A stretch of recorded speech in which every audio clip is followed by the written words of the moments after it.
कल आप लोगों को बताए थे व्यंजन किसे कहते हैं और कितने व्यंजन होते हैं।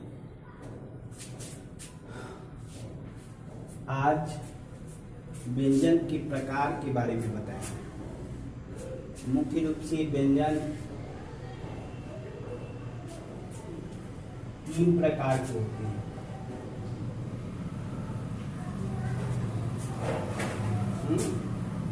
जिसमें पहला है स्पर्श व्यंजन, दूसरा है अंतस्थ व्यंजन और तीसरा है ऊष्म व्यंजन। बताया कि पिछले क्लास में कि इसकी संख्या 33 है। इस तीनों को मिला करके जो भी व्यंजन आएंगे उस सब को यदि आप इसकी गिनती करेंगे तो वो 33 होगा। फर्स्ट है स्पर्श व्यंजन। क वर्ग से लेकर के क वर्ग तक जितने भी व्यंजन हैं सब इसके अंतर्गत आते हैं। क वर्ग का मतलब क से लेके अंग तक, च वर्ग का मतलब च से लेके य तक, ट वर्ग का मतलब ट से लेके अ तक, ट वर्ग का मतलब ट से लेके न तक और प वर्ग का मतलब प से लेकर के म तक। यानी क से लेकर के म तक जितने भी वर्ण आएंगे सब इस स्पर्श व्यंजन के अंतर्गत आएंगे। उसके बाद सेकेंड जो है वह है अंतस्थ व्यंजन। य से व तक, य से व तक जो भी व्यंजन है सब अंतस्थ व्यंजन के अंतर्गत आएंगे। य से व तक कौन कौन होगा? तो य होगा, र होगा, ल होगा और व होगा। यानी ये 4 ये अंतस्थ व्यंजन के अंतर्गत आएंगे। इसके बाद जो व्यंजन आते हैं वो है ऊष्म व्यंजन। इसके अंतर्गत तलाक्ष, मूर्धन्य, दंश और ह ये 4 जो हैं वो आपको ऊष्म व्यंजन के अंतर्गत आते हैं। ये मुख्य रूप से व्यंजन के 3 प्रकार हो गए। पहला हो गया स्पर्श व्यंजन, दूसरा हो गया अंतस्थ व्यंजन और तीसरा हो गया ऊष्म व्यंजन। और यह तीनों व्यंजन के अंतर्गत कौन कौन से वर्ण आते हैं ये भी आपको मालूम हो गया। क वर्ग में क से लेकर के म तक यानी क वर्ग से प वर्ग तक के जितने भी व्यंजन। अंतस्थ में फिर रिपीट कर देते हैं य से व तक, और उसमें तलाक्ष, मूर्धन्य, दंश और ह ये ऊष्म व्यंजन के अंतर्गत आते हैं। उसके बाद में लिखा है घोष। अब है कि किसी वर्ग के किस वर्ण को हम किस के अंतर्गत रखते हैं।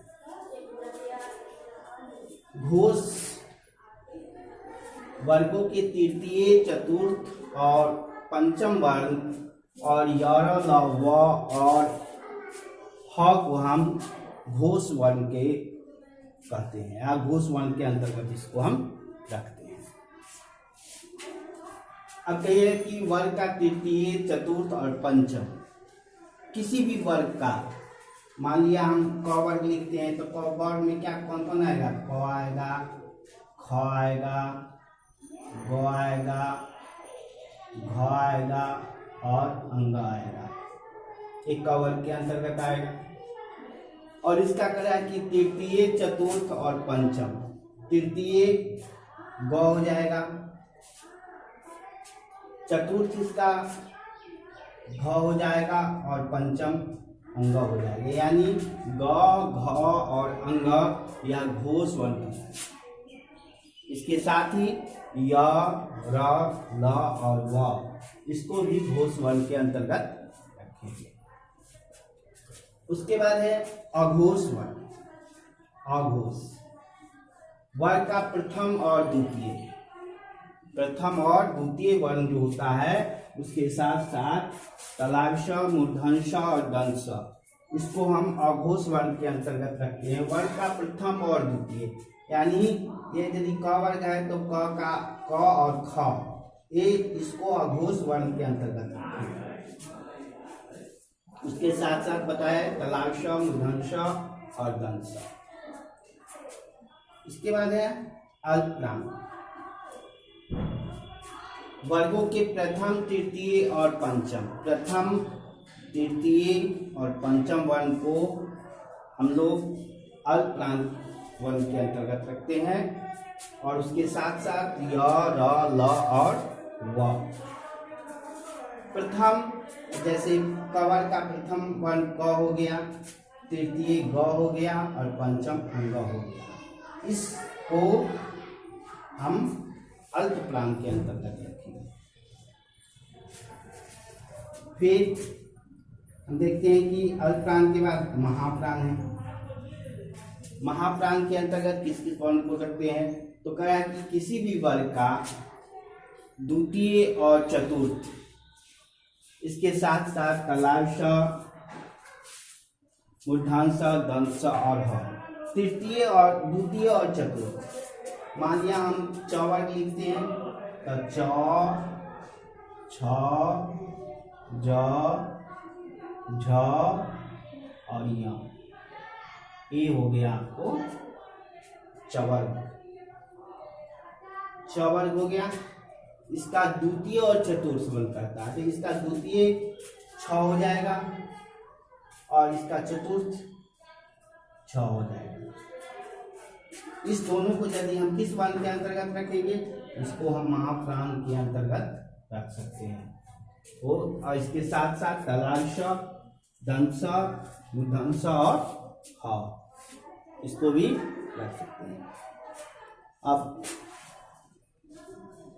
अभी तक जो हम पढ़ाए हैं उसमें ग्रामर के विषय में, संस्कृत ग्रामर के विषय में, संस्कृत ग्रामर पढ़ना क्यों आवश्यक है, उसकी परिभाषा भी लिखाए थे। फिर स्वर के बारे में लिखाए, स्वर किसे कहते हैं, स्वर कितने प्रकार के होते हैं, स्वर कितने हैं। फिर व्यंजन के बारे में बताया कि व्यंजन किसे कहते हैं, व्यंजन की संख्या टोटल कितनी है। इसके बाद व्यंजन कितने प्रकार के होते हैं, इस व्यंजन के अंतर्गत कौन सा वर्ण आता है। फिर घोष के विषय में बताए हैं, और घोष के विषय में अल्पप्राण, महाप्राण आदि। और आगे जो टॉपिक होगा वह होगा वर्ण का उच्चारण स्थान। किस वर्ण का कौन सा उच्चारण स्थान होता है, इसके विषय में हम अगले नेक्स्ट क्लास में आप लोगों को बताएंगे।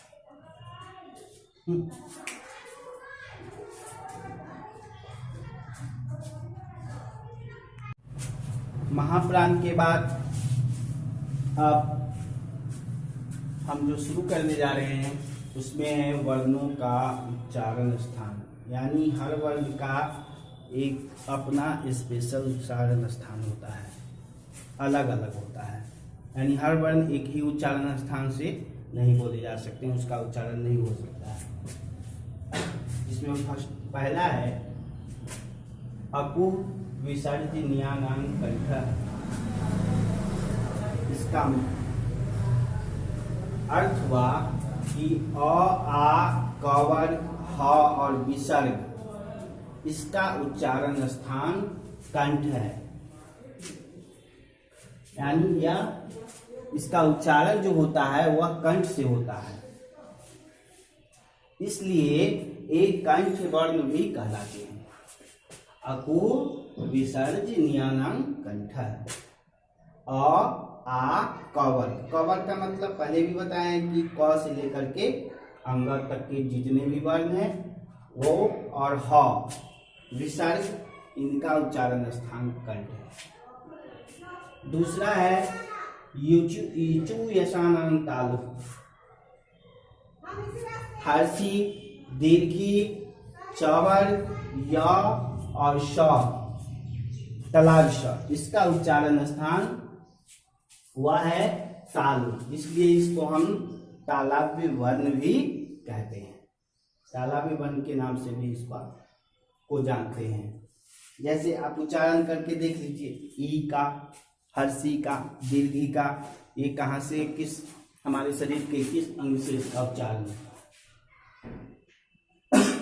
इसके बाद तीसरा जो है ऋतु रसानांग मूर्धा, हर्ष, एड़ी, अड़ी और टवर्ग, र और मूर्धन्य स, इसका उच्चारण स्थान मूर्धा है, इसलिए इसे मूर्धान्य वर्ण भी कहा जाता है। मूर्धा से ही इसका उच्चारण होता है। टवर्ग मतलब ट से लेकर के नौ तक। इसके बाद है ऋतु लसानांग दंत, लिरी, टवर्ग, ल और स, इसका उच्चारण स्थान दांत है, दंत, जिसको संस्कृत में हम लोग उसको दंत कहते हैं, दांत है, इसलिए इसको हम लोग दंत वर्ण भी कहते हैं।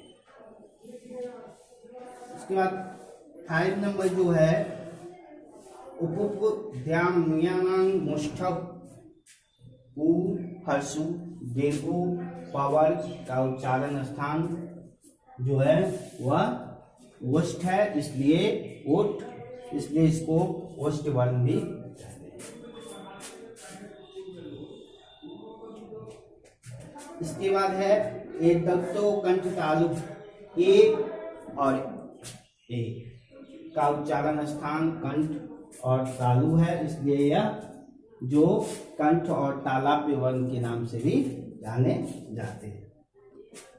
7वां नंबर जो है वह है ओदत्तो कंठ ओष्ठम, ओ और औ, इसका उच्चारण स्थान कंठ और ओष्ठ है, इसलिए इसको कंठ और ओष्ठ वर्ण के नाम से भी जाना जाता है। 8वां नंबर जो है इसमें वो है वकारास्य दंतोष्टम, व का उच्चारण स्थान दांत और ओठ दोनों है, इसलिए इसको दंतोष्टम, दंतोष्टो वर्ण भी एक कहलाते हैं। इस प्रकार से किस वर्ण का कौन सा उच्चारण स्थान है, किस वर्ण, कौन सा वर्ण किस उच्चारण स्थान से उसका उच्चारण होता है, इसके विषय में